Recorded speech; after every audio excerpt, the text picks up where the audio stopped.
Bonjour Vincent Deluc à l'équipe. Est-ce que tu peux nous raconter un peu ce que tu as fait depuis samedi dernier à 23h30 et comment tu as vécu ces jours un peu bousculés? Une chose est sûre que j'ai pas beaucoup dormi déjà. Après voilà, je pense que c'est important de célébrer la victoire, de célébrer la victoire avec le groupe. Ouais, depuis samedi on a célébré. Après le plus important aussi c'était de revenir aussi en forme pour la sélection. Si on peut relancer un peu, vous deviez arriver lundi midi, vous avez gratté 24 heures, ça a été difficile. Non, de base on devait arriver non lundi soir.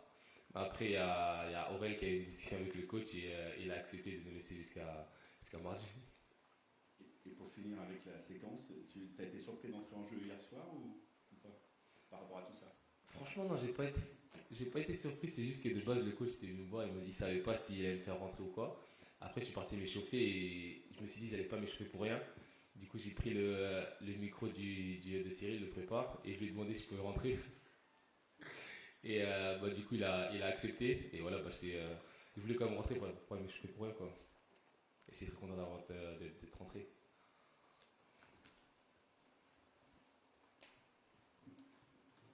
Bonjour Eduardo, Louis ça fait plus Canal+. Je reviens rapidement sur les célébrations parce que vous êtes quand même très jeune, vous avez déjà deux Ligues des Champions. À quel point celle-ci était différente de la première en 2022 Différent dans quel sens?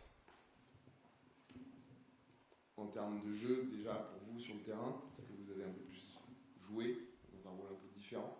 Mais est-ce que le parfum de la victoire de remporter cette coupe a été le même ou est-ce qu'on s'y habitue?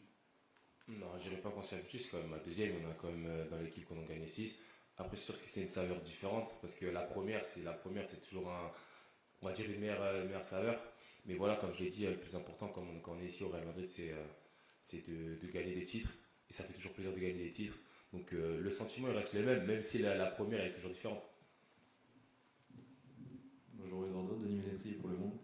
Justement, vous avez gagné cette deuxième Ligue des Champions, mais en étant titulaire cette fois en finale, est-ce que justement ça apporte un petit plus par rapport à la première où vous aviez joué seulement quelques minutes? Par rapport à la première, j'ai quand même pas mal joué quand même. Parce que là, vous me parlez comme si j'avais pas du tout joué.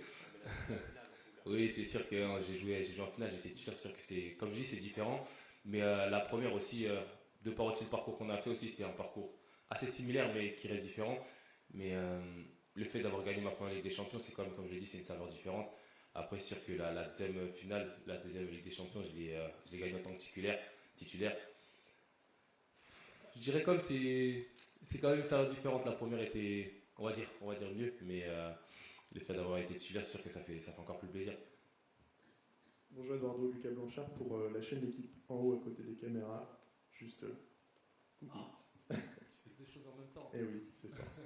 Avec le retour de N'Golo Kanté en équipe de France, un gros match hier réussi de sa part, est-ce que vous craignez de voir votre temps de jeu diminuer un petit peu? Merci. Pardon, pour répéter? Avec le retour de Kanté en équipe de France, son gros match hier, est-ce que vous craignez de voir votre temps de jeu diminuer un petit peu en bleu? Non, je ne rien du tout. Je suis confiant en moi-même. C'est que le sélectionneur fait ses choix. NJ, c'est un grand joueur. De par ce qu'il a fait en équipe de France, je pense que c'est normal qu'il a sa place aujourd'hui. Donc voilà, le plus important, c'est d'avoir une concurrence, ce qui est normal parce qu'on est une grande équipe. Et voilà, il faut donner son maximum quand on joue sur le terrain pour gratter au maximum du temps de jeu. Bonjour Eduardo, Léo Huisman de l'agence France Presse. Je reviens sur ces quelques jours de célébration et en même temps, dans un coin de votre tête, vous saviez que vous deviez rejoindre l'équipe de France et rester en forme. Comment on fait? On se réserve des plages? On s'oublie complètement? Comment ça se passe concrètement? Concrètement, ça se passe plus dans la tête parce que j'ai pas forcément fait quelque chose. Je pense que c'est important de vivre les moments présents, de les célébrer au maximum parce que déjà avec le calendrier qu'on a, on n'a pas forcément le temps de bien célébrer et de vivre les moments présents. Donc je pense que c'était important de célébrer et après de revenir avec l'esprit frais pour cet euro. Bonjour Eduardo. Thomas Jezan, Le Figaro. Est-ce que lorsqu'on a remporté deux Ligues des Champions, on arrive en équipe de France avec un statut un peu différent? Qu'est-ce qui a changé par exemple depuis que ta première sélection? Merci. Non, franchement, le statut, pour moi, il reste le même. Je suis toujours le même Eduardo, juste avec 2 Ligues des Champions en plus. C'est certes beaucoup, mais je suis toujours le même. Donc je pense pas que mon statut va forcément changer. Après, je pense pas que le regard du coach aussi a forcément changé, même si j'ai gagné une Ligue des Champions en plus. Donc voilà, le plus important, c'est toujours de garder les plus terres, d'être le même. Et après, les choses vont arriver naturellement. Mais il faut pas changer parce qu'on a 2 Ligues des Champions en plus. Et en plus, surtout dans notre équipe, il y en a qui en ont 6. Donc changer avec des Ligues des Champions, ce serait quand même bête. Bonjour, Nicolas, le gardien de Sud-Ouest. Pour prolonger, est-ce que tu as quand même un état d'esprit un peu différent d'avant la Coupe du Monde? Le fait que ce soit ta deuxième compétition en bleu, que tu es un peu plus installé, entre guillemets, dans le groupe. Pour répéter, j'ai pas trop compris la question. Est-ce que tu abordes différemment cet Euro par rapport à la Coupe du Monde 2022, où c'était ta première compétition internationale, où tu étais peut-être un peu moins installé dans le groupe international? C'est une très bonne question, ça. Euh, Non, franchement, je pense que je vais partir avec sur les mêmes bases. Certes, j'ai beaucoup moins joué à la Coupe du Monde, mais il faut toujours être prêt. À n'importe quel moment, il faut être prêt. Donc, déjà, dès que la compétition commence, je vais être au maximum dans ma tête déjà. Et je pense que non, c'est sûr qu'après, j'ai l'expérience de la Coupe du Monde. Ça va être un petit peu différent. Mais voilà, moi, je pense que je vais apprendre la compétition la même chose que la Coupe du Monde. Euh, Bonjour Eduardo, Lionel Chamy, journal Le Parisien. Une question en foot. Dimanche, il y a des élections européennes. Je voulais savoir si tu avais l'intention de voter aux élections européennes de dimanche. Et si oui, comment tu t'étais organisé, sachant que c'est France-Canada dimanche à Bordeaux. Wow, vraie question. Franchement, j'ai vraiment pas pensé à ça. Hein. J'ai juste pensé au match. Moi, après ce qu'il y a autour, là, j'ai vraiment pas pensé. Je vous mens pas.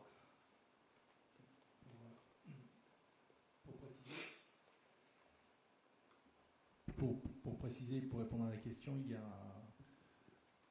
l'équipe de France a mis en place un petit processus où aujourd'hui, ceux qui le souhaiteront pourront faire des procurations, puisqu'on ne pourra évidemment pas quitter le rassemblement dimanche, mais les joueurs ou les membres du staff qui le souhaiteront pourront voter par procuration.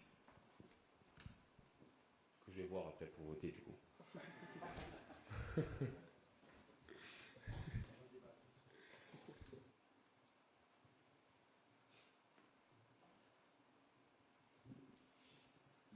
Toujours Vincent Duluc à l'équipe. Tu as commencé très jeune au milieu. À la Coupe du Monde, tu as eu tes meilleurs passages au poste d'arrière gauche. Est-ce que tu es frustré depuis quelques temps d'avoir pas fait des gros matchs au milieu en équipe de France? Pour vous, j'ai pas fait de gros match en équipe de France en tant que milieu de terrain. Je dis juste que récemment, tu n'as pas forcément pris la place, tu t'es pas forcément imposé comme un titulaire. Récemment, vous partez à partir de quand? Depuis 1 an, voilà. Un an? Oui. J'ai tenu pendant 1 an? J'ai pas dit ça.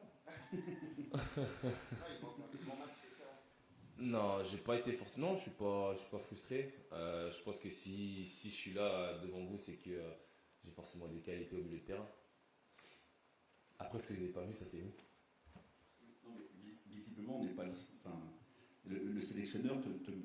T'es pas non plus toujours le premier choix du sélectionneur au milieu de terrain. C'est ce que je voulais dire. Ah, c'est notre question ça. C'est un peu la même. Là, vous avez posé 2 questions là. Ah, bah comme j'ai dit, en équipe de France, il y a une forte concurrence. Il y a une forte concurrence, donc voilà, faut l'accepter. Et après, le sélectionneur fait ses choix. Mais après, à partir du moment où on est sur le terrain, il faut donner son maximum. Même si pour vous, ça fait 1 an que je suis nul. Même si pour vous, ça fait 1 an que je suis nul. Et non, je pense que si je suis ici devant vous, c'est que quand même que le sélectionneur, j'ai quand même fait certains bons matchs quand même opposés au milieu de terrain de l'équipe de France. Sinon, je ne serais pas ici. Eduardo, on a parlé de N'Golo Kanté un petit peu plus tôt. Est-ce que vous le trouvez changé? Vous l'aviez croisé lors de vos débuts en sélection en 2020. Est-ce que vous l'avez trouvé changé depuis son retour? Il a dit notamment qu'il avait pris un petit peu plus de place dans le leadership. Est-ce que vous trouvez que là-dessus il a évolué? Et deuxième question, est-ce que vous savez, est-ce que vous identifiez la marge de progression et les secteurs dans lesquels vous devez progresser encore aujourd'hui? Franchement, non, c'est toujours le même. C'est toujours le même. Après, j'ai pas forcément passé énormément de temps avec lui parce qu'on est arrivé il n'y a pas très longtemps. Non, c'est toujours le même. C'est toujours la même personne qui aime beaucoup sourire, c'est une personne très très très aimable. Après, moi, oui, c'est sûr parce que j'ai quand même 21 ans. J'ai encore énormément de choses à apprendre. Donc voilà, sûr que je suis toujours pas un produit fini, j'ai énormément de choses encore à apprendre. La concentration, pied droit aussi, je dirais tout le temps, mais ça va toujours pas arriver. Après, je dois forcément aussi marquer, être un peu plus décisif aussi, dans les surfaces. Oui, à nouveau ici, justement, on vous a enlevé au moins un but cette saison en Ligue des Champions. Vous pensiez marquer, je crois que vous finissez avec 0 but du coup, encore malheureusement la saison. À quel point c'est vraiment important pour vous et à quel point le fait que votre capitaine en bleu arrive à Madrid peut vous aider. Ah, vous y arrivez. Ouais, déjà je marque pas énormément. Les gens ils m'ont enlevé un but. J'étais très très déçu. Mais voilà, c'est pas grave, j'ai eu l'émotion, le feeling du but, je suis quand même parti célébrer et tout ça, donc je vais dire que c'est le mien quand même. Donc pour moi c'est le mien en tout cas. Après, concernant Kylian, c'est une personne qui m'envoie énormément de buts à la saison. Après moi je suis quelqu'un, je préfère faire des passes décisives que marquer. Donc voilà, si je suis amené à lui faire des passes décisives et qu'il marque, pour moi je suis content. Eduardo, vous avez rappelé votre âge, 21 ans. On a beaucoup parlé des JO et notamment du rapport au Real et à l'équipe de France olympique. Florentino Pérez a fait savoir qu'il ne libérerait pas ces joueurs internationaux qui disputeraient l'Euro. Vous, on ne vous a pas beaucoup entendu sur les JO. Vous auriez aimé les faire ou... Non, c'est vous qui ne m'avez pas entendu, je l'avais déjà dit. Je serais ravi de vous réentendre. Alors. Ah, vous voulez me entendre le dire? Non, comme je l'ai dit, ça aurait été un honneur de pouvoir faire les JO en France. Mais malheureusement, c'est pas possible. Et voilà, il faut accepter le choix du club et avancer tout simplement. Cette réponse, ça vous suffit? Bonjour Eduardo, à ta droite, encore Thomas Jezan, le Figaro. Tu parles beaucoup de concurrence depuis le début de la conférence de presse. Quelles sont tes ambitions personnelles sur la compétition? Moi, je pense que les ambitions elles sont claires, c'est d'être titulaire et jouer le maximum de temps de jeu, tout simplement.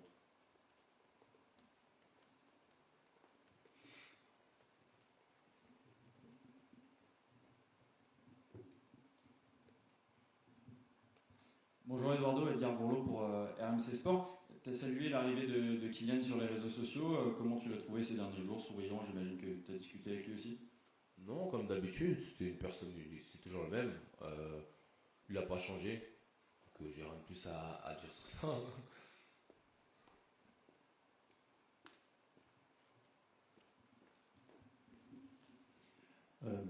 Ouais, Eduardo, je me demandais en quoi ça compte le fait d'arriver en ayant gagné la Ligue des Champions, en ayant été champion. Qu'est-ce que ça engendre dans ton état d'esprit et ton approche de l'Euro? Sûr que quand on gagne des trophées, on a un surplus de confiance, on a une confiance en plus dans la tête, ça fait toujours du bien. C'est, on va dire, de l'air frais en plus dans la tête. Donc je pense qu'à partir du moment où on est bien dans la tête, après les pieds ça suit tout seul. Oui, Eduardo, Kylian Mbappé hier soir a marqué, mais aussi livré 2 passes décisives. On ne se rend peut-être pas souvent compte, mais il en est à 29, là je crois en bleu, à une d'Antoine Griezmann. On parle souvent de ses qualités de finisseur, mais il n'y a pas que ça dans son jeu. Est-ce que vous trouvez que c'est un aspect qui est impressionnant chez lui et qu'on ne met pas forcément assez en avant? Et dans quelle mesure vous, depuis votre place au milieu de terrain au Real, vous voyez votre entraîneur jouer avec toutes ses forces devant? Parce qu'il ça va être compliqué de jouer avec Rodrigo, Vinicius, Bellingham, Kylian. Vous le voyez comment? Si vous étiez Carlo Ancelotti, vous feriez quoi? Déjà, je réponds à la première, là il y a eu beaucoup de questions. C'était quoi la première question déjà? C'était sur les qualités de passeur de Kylian. Non, je pense que les jeunes ne voient pas forcément parce qu'il marque énormément de buts. Donc les gens ils se focalisent plus sur sa qualité de buteur. Mais là il a montré qu'il a quand même une qualité de passeur aussi. Après, concernant le coach, je ne suis pas lui. Donc je ne sais pas comment il pense et comment il va faire. Mais voilà, le coach c'est un grand entraîneur et il va savoir faire le bon choix pour animer tout le monde. C'est possible de jouer, que tout le monde joue ensemble? Bien sûr que c'est possible. Après, le coach, je ne suis pas le coach, donc on fera ça la saison prochaine.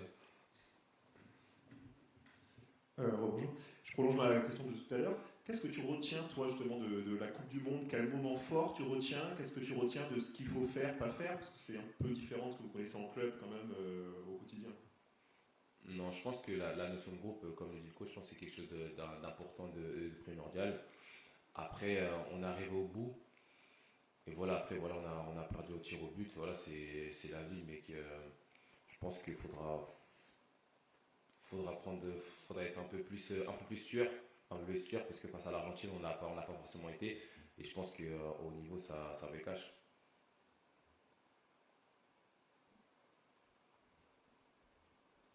C'est bon pour tout le monde? Ouais. C'est fini? Ok, merci Orlando.